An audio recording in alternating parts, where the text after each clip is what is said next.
Now we are moving towards the last portion, last part of instruction sets. Okay, नंतर मग आपण program execution start करणार आहोत. Before that, you must study all these instructions. You must revise all these instructions. ठीक आहे. So the last is nothing but the branching instructions. आपण arithmetic instructions बघितले, logical instructions बघितले, data transfer instructions बघितले. आता आपण बघणार आहोत branching instructions. Branching word itself, it has its meaning that when you know that 8051 microcontroller executes each and every instruction sequentially. Okay, so it's actually execute each and every instruction sequentially, but when the condition arise that a subroutine is necessary or the jumping is necessary, then that 8051 will move to that corresponding loop. Sub routine म्हणजे काय की एक sequential programme असतो आणि मध्येच मला काय करायचंय की ह्या जे काही समजा इन्स्ट्रक्शन 1, 2, 3 ही जे आहे फेचिंग कोड्स आहेत, सो एवढे कोड्स एक्झिक्यूट केल्यानंतर फोर्थ लाईनला काय येतंय, असं इन्स्ट्रक्शन येतंय की ज्याला मला परत रिव्हर्सला जावं लागतंय. सो त्याला म्हणतो आपण काय, ब्रांचिंग इन्स्ट्रक्शन. म्हणजे हा कंट्रोलर काय होतोय, कंट्रोलरचं एक्झिक्युशन मूव्ह होते परत फर्स्ट इन्स्ट्रक्शनकडे, किंवा कंट्रोलरचं इन्स्ट्रक्शन कुठेतरी तुम्ही एखादा छोटासा प्रोग्राम दिलेला असेल, कॉल केलेला असेल, तर त्या कॉलकडे मूव्ह होतो. सो हे मुव्हिंग जे इन्स्ट्रक्शन्स आहेत, वेगवेगळे टाईपचे इन्स्ट्रक्शन्स असतात जे नेसेसरी कंडिशन जनरेट झाल्यानंतर ते करस्पॉन्डिंग ऑपरेशन्स परफॉर्म केले जातात with the help of this branching instruction. So sequential execution करताना जेव्हा सर्टन कंडिशन अराइज होते त्या मोमेंटला एक्झिक्युशन मूव्ह होतं corresponding to that corresponding executed loop or the to that subroutine. तर हे होताना काय करतोय आपण, we consider the status of program counter.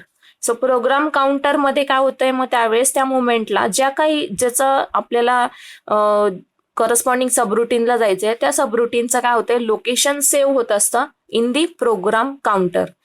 हे लोकेशन सेव्ह होताना तिथे परत कंडिशन्स असतात, PSW मधल्या कॅरीज जनरेट झाल्याय की नाही जनरेट झालाय, म्हणजे carries are affected or not, means carry 0 झाली, कॅरी सेट झाली किंवा ओव्हरफ्लो झाला, whatever it may be. So as per that तुमचं ऑपरेशन्स परफॉर्म होत असतात.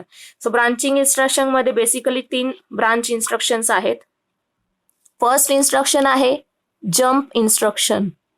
ओके, सेकंड ब्रांचिंग इन्स्ट्रक्शन आहे call instruction, and third instruction आहे return. So basically there are 3 basic branching instruction, that is jump, call and return. Clear? So हे jump, call, return मध्ये पण परत पुढे काही टाइप्स असतात, पण पहिले मी जम्पचं इन्स्ट्रक्शन डिटेल सांगते. सो जम्प मध्ये जेव्हा तुम्ही जम्प इन्स्ट्रक्शन यूज करताय, जम्प मध्ये टाइप्स असतात conditional jump and second type is unconditional jump. ठीक आहे. सो कंडिशनल म्हणजे तिथे काहीतरी कंडिशन स्पेसिफाईड असते. अनकंडिशनल म्हणजे काय की करस्पॉन्डिंग त्याला काही कंडिशन नेसेसरी नाहीये, की फक्त कंडिशनल मध्ये म्हणजे कसं असतं की एखादा बीट सेट झालाय किंवा कॅरी सेट झाली तर त्या केसमध्ये तरच ती सबरुटीनला मूव्ह होतं किंवा त्या इन्स्ट्रक्शनला जम्प केलं जातं किंवा प्रोग्राम काउंटरचं लोकेशन चेंज होतं. अदरवाईज अनकंडिशनल मध्ये काय, अनकंडिशनल मध्ये जनरल जी काही इन्स्ट्रक्शन आहे ती एक्झिक्यूट केली जाते आणि प्रोग्राम काउंटरचं लोकेशन चेंज होतं. आता हे प्रोग्राम काउंटर समजा प्रोग्राम काउंटर एक्झिक्युशन मध्ये जेव्हा असेल तर त्या मोमेंटला समजा तो जो लोकेशन आहे, समजा एक्झिक्युशन चालू आहे, एक्झिक्युशन होताना जम्प इन्स्ट्रक्शन आला. ठीक आहे. So this is the jump instruction. समज ह्या पॉइंट पासून तो डायरेक्ट इथे मूव्ह करायचा आहे. जेव्हा हे मुवमेंट होतंय त्या मुवमेंटला प्रोग्राम काउंटरचं लोकेशन इथे काय होतंय, परमनंटली चेंज होत असतं. प्रोग्राम काउंटरचं लोकेशन जम्प इन्स्ट्रक्शन मध्ये परमनंटली काय होतं, चेंज होतं आणि तो त्या लोकेशनचा हे करून पुढचा एक्झिक्युशन प्रोग्राम काय होतो, एक्झिक्यूट होतो. ठीक आहे. But as other call instruction मध्ये हीच केस रिव्हर्स असते. कॉल इन्स्ट्रक्शन मध्ये प्रोग्राम काउंटरचं फक्त लोकेशन काय होतं, टेम्पररी चेंज होतं. म्हणजेच काय की समजा तुमचा प्रोग्राम एक्झिक्यूट होतोय, प्रोग्राम इन्स्ट्रक्शन मध्ये प्रोग्राम काउंटर काय करतोय, जम्प करतोय डायरेक्टली जम्प करतोय इथपर्यंत समजा एक्झिक्युशन चालू आहे आणि जम्प इन्स्ट्रक्शन आलं की तो पुढच्या पॉइंटला जातो किंवा ह्या पॉइंटला जाणार. ह्या पॉइंटला जाताना इथे प्रोग्राम काउंटरचा नवीन ऍड्रेस येतो, जो इथे असतो तो चेंज होऊन डायरेक्ट इथे परमनंटली चेंज होतो. ठीक आहे. सो हे इथला जो ऍड्रेस लोकेशन असेल तो प्रोग्राम काउंटरमध्ये स्टोर्ड होत असतो. But while in case of call इन्स्ट्रक्शनला काय असणार आहे, कॉल म्हणजे काय की छोटासा प्रोग्राम असतो जो इन बिटवीन तुम्हाला काय करायचं असतं, फंक्शन परफॉर्म करायचं असतं. समजा म्हणजे खूप सारे एक्झिक्युशन्स आहे आणि मध्ये तुम्ही काय केलेलं आहे, कॉल इन्स्ट्रक्शन दिलेलं आहे. सो कॉल इन्स्ट्रक्शन्स देताना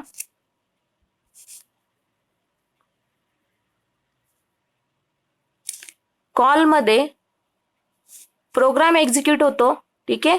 सो इथे काय होतंय, इथे हा झाला जम्पची रिलेटेड, हे झालं जम्पिंग. ठीक आहे. सो जम्पिंग मध्ये प्रोग्राम काउंटरचे लोकेशन परमनंटली चेंज होत होते. आता इथपर्यंत समजा एक्झिक्युशन आले आणि इथे कॉलचं इन्स्ट्रक्शन आले, तर कॉलसाठी इथे काय होणार आहे, एक सेपरेट प्रोग्राम जो असेल कॉलचा तो एक्झिक्यूट होईल. एक्झिक्यूट झाल्यानंतर इथे फायनल त्याला एक रिटर्न कमांड दिलेली असेल. रिटर्न कमांड दिल्यानंतर तो परत ओरिजिनल प्रोग्रामकडे काय जाणार, एक्झिक्युशनला जाणार. म्हणजे इथे काय झालं, एवढ्या टाइम ड्युरेशन पुरता म्हणजे जेवढा काही कॉलचं प्रोग्रामचं जो काही असेल तेवढ्या ड्युरेशन पुरता प्रोग्राम काउंटरचं लोकेशन काय झालं, टेम्पररी चेंज झालं. प्रोग्राम काउंटर मूव्ह झाला कॉल साईडला, तिथला तो प्रोग्राम एक्झिक्यूट केला. जेव्हा त्याला रिटर्न कमांड मिळाली, रिटर्न कमांड मिळाल्यानंतर त्याने परत काय केला, मेन कोडला त्याने एक्झिक्यूट करायला सुरुवात केली आणि मेन कोड तो काय करतो, एक्झिक्यूट करत असतो. सो हे कॉल आणि जम्प मधले डिफरन्स आहे. सो कॉल आणि जम्प मध्ये very first will study jump instruction.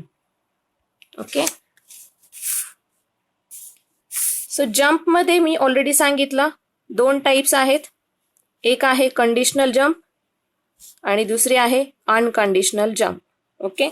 So unconditional jump आणि कंडिशनल जम्प मध्ये परत अनकंडिशनल मध्ये 3 टाइप्स आहेत. एक आहे शॉर्ट जम्प, सेकंड पार्ट आहे absolute jump and third part आहे लॉंग जम्प. ओके. अनकंडिशनल मध्ये काय आहेत, शॉर्ट जम्प, ॲब्सोल्यूट जम्प आणि लॉंग जम्प. आता हे काय आहे ते सांगते मी तुम्हाला. शॉर्ट जम्प मध्ये शॉर्ट जम्पचं इन्स्ट्रक्शन जे आहे ते आहे, आधी एक काम करते, आधी jump what is mean by jump ते सांगते आणि मग शॉर्ट लॉंग जम्प सांगते. बरं ठीक आहे, जाऊ. शॉर्ट जम्पचं जे ऑपकोड आहे तो आहे SJMP. Okay. SJMP. So S for short and JMP for jump. So this jump instruction is it is a unconditional type of jump instruction where it uses or it has 8-bit specified address. Okay. So इथे काय तो 8-bit address असतो, address value असते. म्हणजेच काय की तुमचा जो प्रोग्राम काउंटरचा आहे, प्रोग्राम काउंटरची जी मुवमेंट आहे, मी सांगितलं की जम्प इन्स्ट्रक्शन मध्ये त्याचं परमनंट मेमरी स्टोरेज लोकेशन असतं आणि प्रोग्राम काउंटर जेव्हा मूव्ह होतोय ही मुवमेंट किती असली पाहिजे, तर ही मुवमेंट होते 2⁸, दॅट इज अराउंड 256 बाईट्स. ठीक आहे. सो 256 बाईट होता. ह्या 256 बाईट्स मध्ये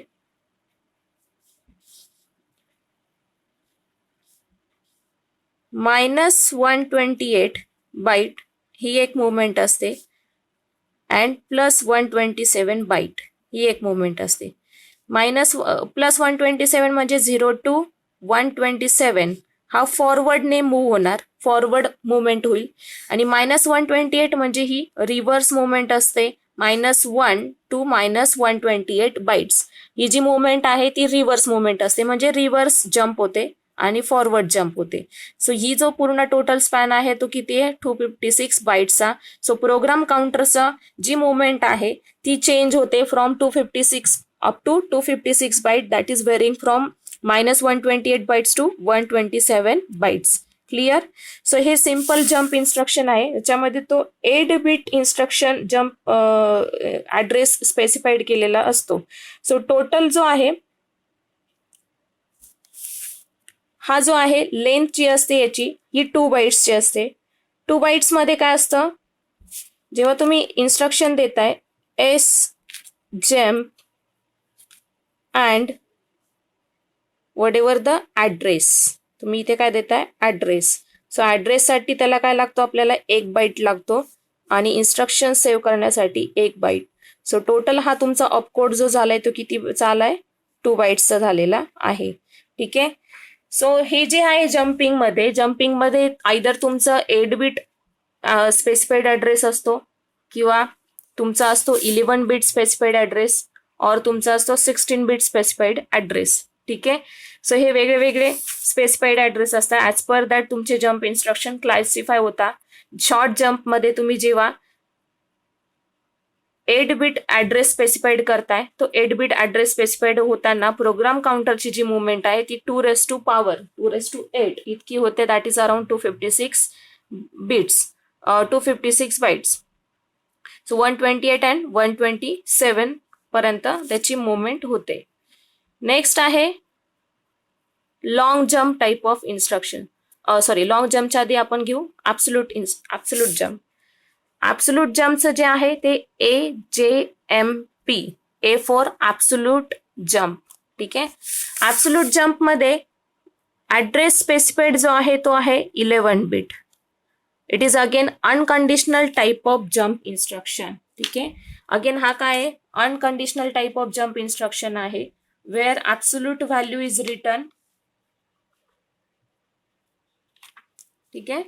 सो याच्यामध्ये 11 बिट आहे म्हणजे 2⁻11 किती येतं मला सांगा, कॅल्सी असेल तर काढा. अप्रॉक्सिमेट तो येतो 2 किलोबाईट्समध्ये. ठीक आहे. सो प्रोग्राम काउंटरची जी मुवमेंट आहे किंवा लोकेशन आहे, ॲड्रेस लोकेशन, ती मुवमेंट होईल अप टू 2 किलोबाईट्स. ठीक आहे. आणि याच्यामध्ये जो ए जम्पमध्ये असतो तो 11 बिटची ॲड्रेस स्पेसिफाईड केलेला असतो.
जो काही जिथे जम्प करायचा आहे तो स्पेसिफाईड ॲड्रेस म्हणजे काय असतो, तुमचं जरा कन्फ्युजन होईल की मॅडम एकीकडे सांगताय की इन्स्ट्रक्शन्स 2 बाईट्सचे आहे आणि स्पेसिफाईड ॲड्रेस पण सांगताय की 8 बिटचा आहे किंवा 11 बिटचा आहे. तर हे काय असतं, 8 बिट 11 बिट म्हणजे काय की त्याने दिलेला तो लेंथ असते की जेवढा तो प्रोग्राम काउंटर किती मूव्ह होणार in forward and reverse direction. So ही टोटल लेंथ जी असते ती डिपेंडिंग अपॉन बिट कन्फिगरेशन, जो काही ॲड्रेस स्पेसिफाईड केलेला असेल जम्प इन्स्ट्रक्शनमध्ये त्यावर डिपेंड असणार आहे. म्हणजे मला कुठे जम्प करायचा आहे तिथला जो ॲड्रेस लोकेशन आहे तो किती बिटचा आहे त्याच्यानुसार त्याची जम्पिंगची लेंथ डिसाईड असते. ठीक आहे. So he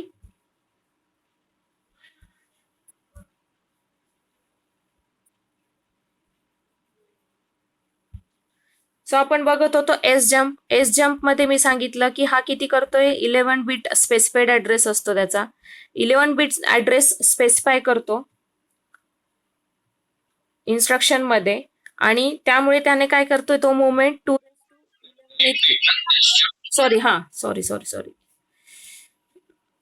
8 bit.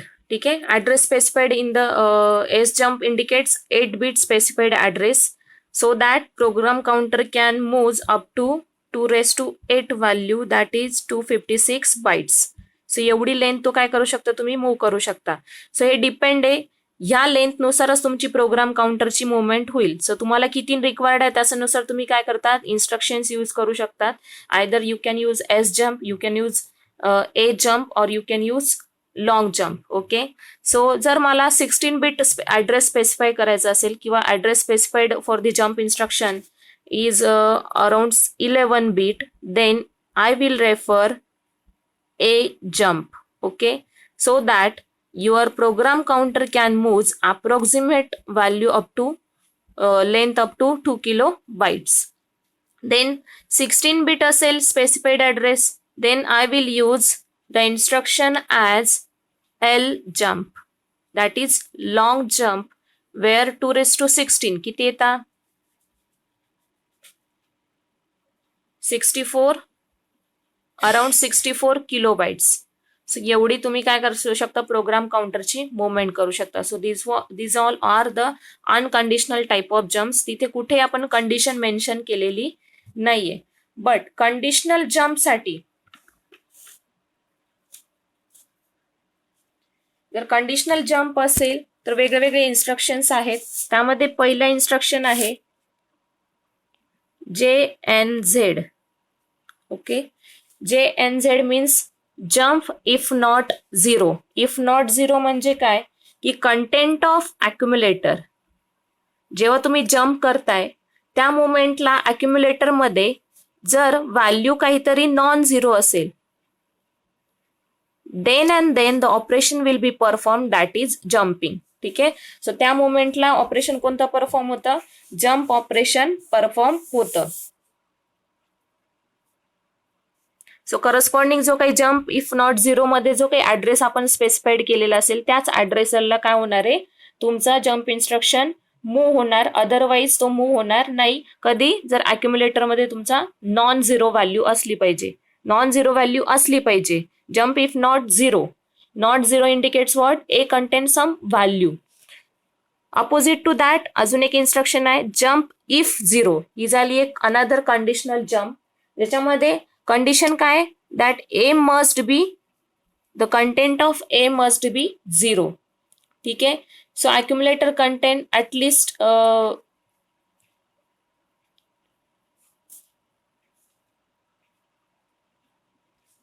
content of accumulator is 0, then it will jumps to corresponding specified address. ठीक आहे.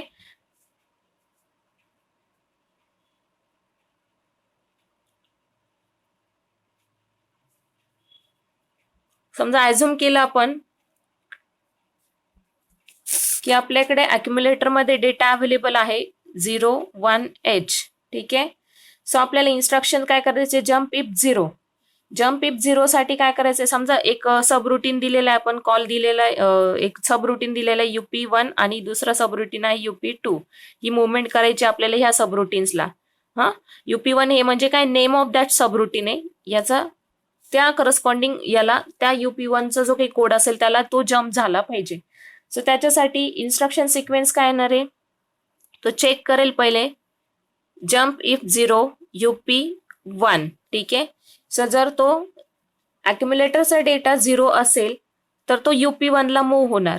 अदरवाईज आपल्याला काय करावं लागेल, हा 01H आहे त्याला 00 करावं लागेल. त्याच्यासाठी आपल्याला यूज काय करावं लागेल, एक instruction that is decrement A.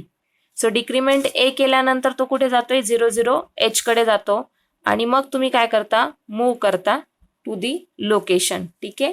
So या मॅनरने इन्स्ट्रक्शन्स फॉलो केले जातात. पुढचे जे आहे, पुढचा कंडिशनल जम्प जो आहे तो आहे CJNE.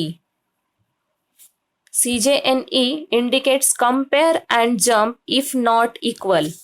C for compare and jump if not equal. ठीक आहे. So compare and jump if not equal. आता हे काय करणार आहे तो simply it will compare the destination byte and source bytes to the indicated relative address. If the indication byte and source bytes are not equal, then it will move to the corresponding or jumps to the corresponding specified address. ठीक आहे. So याच्यासाठी आपल्याला command काय असणार आहे simply CJNE A and the some address location. इथे काही पण ऍड्रेस लोकेशन असेल. ठीक आहे. सो इथे ऍड्रेस लोकेशन साठी मग मुवमेंट होणार. सो याच्यामध्ये हे दोन्ही व्हॅल्यू काय होणार आहे कम्पेअर होणार आहे. जर त्या दोन्ही व्हॅल्यू इक्वल नसेल if it not equals then it will jumps to some certain subroutine. Otherwise पुढचं जर नसेल जर इक्वल असेल तर तो काय करेल पुढचं कंटिन्यू एक्झिक्युशन स्टार्ट करेल. तो काही कुठल्या सबरुटीनला मूव्ह होणार नाही किंवा जम्प होणार नाही. हा त्याचा इंडिकेशन झालं. ठीक आहे. त्यानंतर DJNZ पुढचा जो आहे तो आहे DJNZ म्हणजे काय decrement and jump if not zero. Decrement and jump if not zero. DJNZ म्हणजे हा काय करतोय जर बीट 0 तुमचा अक्युम्युलेटर व्हॅल्यू 0 नसेल किंवा करस्पॉन्डिंग जो काही रजिस्टर व्हॅल्यू असेल if the value of byte in the register is 0 then after decrementing the value the register will contain higher value. म्हणजे काय होतंय इथे simply this instruction is use to decrement the value of byte in the register by 1. म्हणजे आधी काय करतोय जो काही करस्पॉन्डिंग तुम्ही रजिस्टर केलेला आहे डिक्रिमेंट करायचा आहे त्या रजिस्टरला तुमचं त्याचं लोकेशन काय करताय मी सांगितलं. इन्क्रीमेंट आणि डिक्रिमेंट मध्ये त्याचं कंटेंट चेंज नाही होत. तो फक्त काय करत असतो त्याची जो काही लोकेशन आहे तो चेंज होत असतो. सो हा काय करतोय त्याला एक व्हॅल्यूने चेंज करणार म्हणजे -1 करणार. -1 करून मग काय करणार चेक करणार तो जो 0 झालाय की नाही झालाय. नसेल 0 तरच तो काय करणार जम्प करणार. अदरवाईज तो पुढचे सबरुटीन्स अदरवाईज तो नाहीतर मेन कोड एक्झिक्यूट करणार कंटिन्यू करणार. ठीक आहे. सो हे इन्स्ट्रक्शन्स आहे. म्हणजे काय आलं की हे डिक्रिमेंट केल्यानंतर जर तुमचा रजिस्टरची व्हॅल्यू जी काही चेक करणार आहे कंटेंट ऑफ रजिस्टर जर byte present in the register is not 0 then it will jumps to corresponding specified address. Otherwise it will execute the main code as it is. ठीक आहे. या मॅनरने हे DJNZ इन्स्ट्रक्शन यूज होते. हे सगळे instructions आपण जेव्हा प्रोग्राम स्टडी करू ना त्या प्रोग्राम मध्ये तुम्हाला ऍक्च्युअल मध्ये क्लिअर होऊन जातील समजतील. आता फक्त आपल्याला थेरॉटिकली जायचं आहे.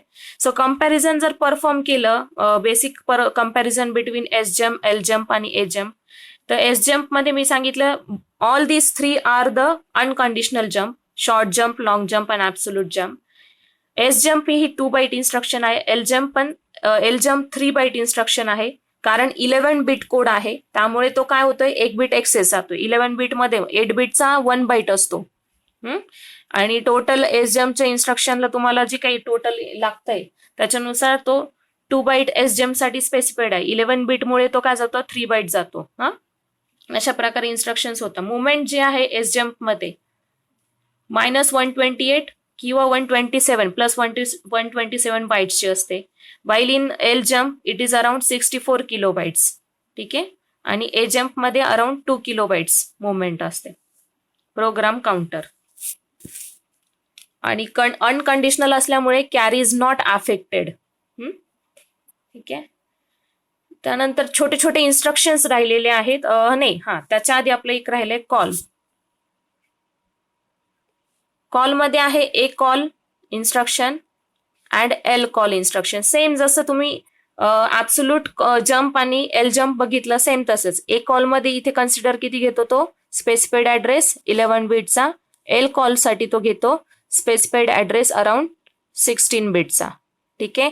बाकीचं हा कॉल म्हणजे काय डिफरन्स काय ह्याच्यामध्ये की फक्त प्रोग्राम काउंटरचं लोकेशन टेम्पररी चेंज होतं not permanently as happens in the jump instruction. जम्पमध्ये बाकी तो परमनंटली लोकेशन चेंज करत असतो, बट इथे काय होतं, तो टेम्पररी फक्त प्रोग्राम काउंटरचं लोकेशन चेंज होतं, परत तो मेन कोडकडे एक्झिक्यूट होतो, परत मेन कोडकडे म्हणजे मेन लोकेशनकडे येऊन जातो after completion of this execution of this call instruction.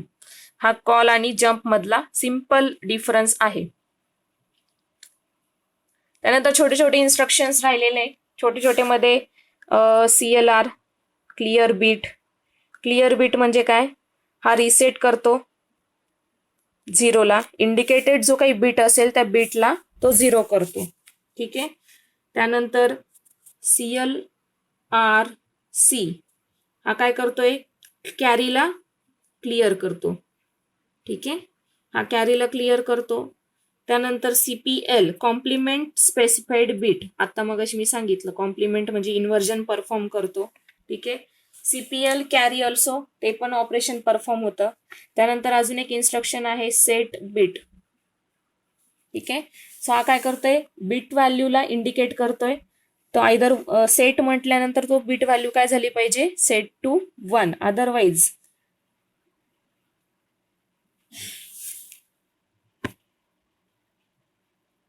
हा. आणि अजून त्याच्यामध्ये एक कॅरीचा इन्स्ट्रक्शन सुद्धा आहे, set bit carry flag. Okay. So कॅरीला पण तो काय करतो, सेट करतो. असे वेगळे वेगळे इन्स्ट्रक्शन्स होते. या इन्स्ट्रक्शन्स मध्ये कोणाला काही डाऊट असेल तर बिनधास्त विचारा, नाहीतर आपल्याला प्रोग्रामकडे मूव्ह करायला. काही डाऊट आहे का आतापर्यंत? सेम जसे सेट बीट क्लिअर बीट बघितले तसेच याच्यामध्ये जम्पिंग मध्ये पण आहेत. जम्प हा कंडिशनल जम्प मध्ये अजून एक दोन इन्स्ट्रक्शन्स राहिले, that is jump if not carry. म्हणजे जर कॅरी सेट झालेला नसेल, जो PSW मध्ये असतो, त्या PSW मधला D7 बीट म्हणजे तुमचा कॅरी फ्लॅग असतो. कॅरी फ्लॅग जर 0 असेल तरच तुमचा इन्स्ट्रक्शन काय करतो, जम्प करतो to the specified address. If carry flag is 1 then it will not jump to specified address, it will continue its execution from the main code. ठीक आहे. त्यानंतर अजून एक आहे jump to the bit, jump if bit म्हणजे JB. So याच्यामध्ये तो bit value जी असेल जर ती सेट असेल to the 1 then it will jump to corresponding specified address, else it will execute its main code. जर तो 0ला बीट सेट केलेला असेल तर. ठीक आहे. सो हे इन्स्ट्रक्शन्स आहे. आणि जर जम्प इफ नॉट बीट हा पण एक इन्स्ट्रक्शन आहे, म्हणजे त्यावेळेस बीट व्हॅल्यू काय असली पाहिजे, 0 असली पाहिजे. हे छोटे छोटे इन्स्ट्रक्शन्स राहिलेले होते आपले, ते क्लिअर करून घेतले. आता काही डाऊट असेल तर विचारू शकता सगळ्या इन्स्ट्रक्शन्स मध्ये.